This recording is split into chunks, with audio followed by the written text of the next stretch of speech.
Kusukela kwaqala iCovid-19 iphalamende icisha yenda imisebenzi yayo ngokusebenzisa ubuchwepheshe besimanje manje. Nakubutwa ukuthi kuyangani lenkhulumo yebunjalo belive engabanjwa ukuthi ubuchwepheshe besimanje manje njengobe lokungasita kongene imali. Somlomo uthi noma kukhona lokho lokukhona tinhlelo tepolitiki tivumile kuta ephalamende.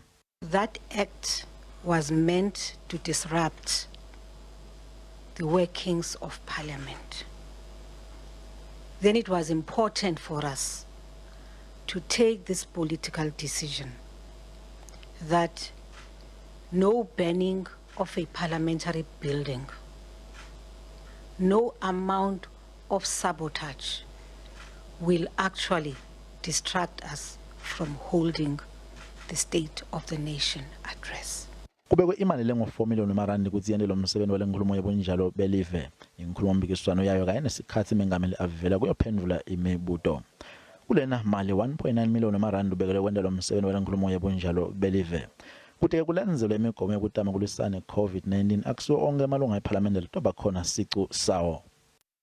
National representation of political parties was a key consideration in allocating seats for members of parliament.